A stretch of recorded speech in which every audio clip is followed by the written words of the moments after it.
on cosmetic surgery abroad. Am I right in remembering from our earlier conversation that some organisations involved in this are kind of advertising this as a holiday? Go and get a Brazilian butt lift whilst you sun yourself on the beaches of. Yeah, absolutely. I mean, yeah, you can. I mean, there's an enforcement notice on the ASA website which lays out all the things that you should and shouldn't do if you're advertising cosmetic surgery. But generally speaking, the guidelines say things like you shouldn't trivialize the decision to have surgery. So you shouldn't describe surgery as a holiday.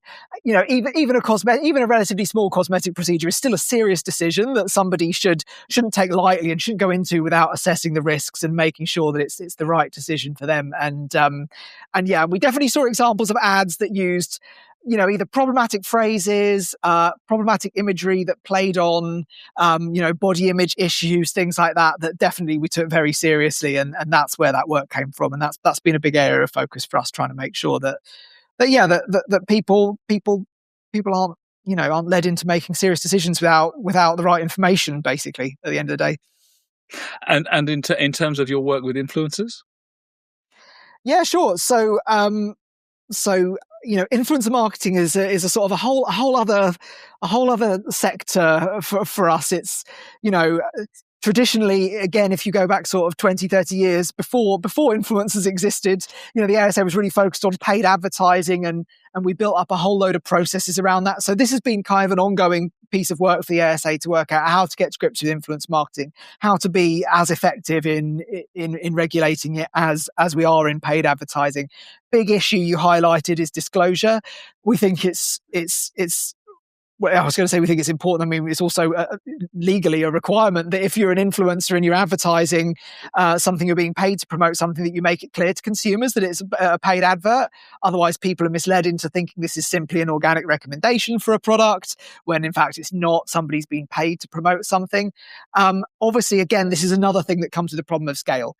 How many influencers are there in the UK? I don't know, but probably tens of thousands, maybe more than that, when you start to get into people sort of like have a particular niche and all the different social media platforms that all have their own set of influence, their own sort of culture around it. So yeah, this is a challenge for us, is how do you monitor disclosure? Again, you have to start to bring some degree of AI and machine learning into this because the amount of content is so huge. So it's another area we work on.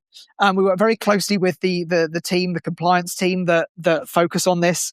And again, it's really about how do you help them focus down onto the problematic content more quickly. I think one thing I should probably emphasize through all of this is that we don't try to replace human decision-making through our use of AI at the ASA.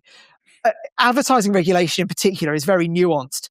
There's a sort of inherently, whether whether someone's misled or whatever the issue is, always comes down to how would someone seeing the ad perceive it.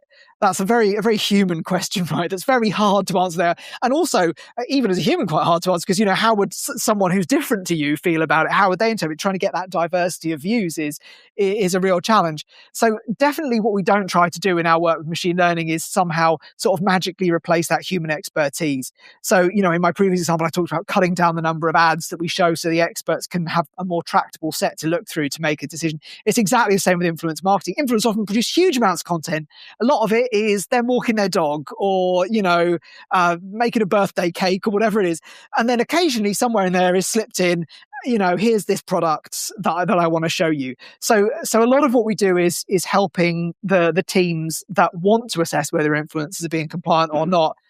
You know, so where we do quite targeted work where when there's intelligence that suggests an influencer isn't following the rules, start to get some of their content and filter that down so the experts can see here are some examples where they may have broken the rules, and then they can go in, assess that, try to put together a consistent picture, and go from there and decide what the best way forward is. But yeah, absolutely, it's another area where we find that the sort of the AI machine learning is indispensable, and to be honest, it has just become the new normal in terms of how we approach that, to the extent I think now if we look back at how we worked before, we would think, well, you know, in some ways that was obviously never going to succeed. In a sense, you know, this is just essential in order to be an effective regulator.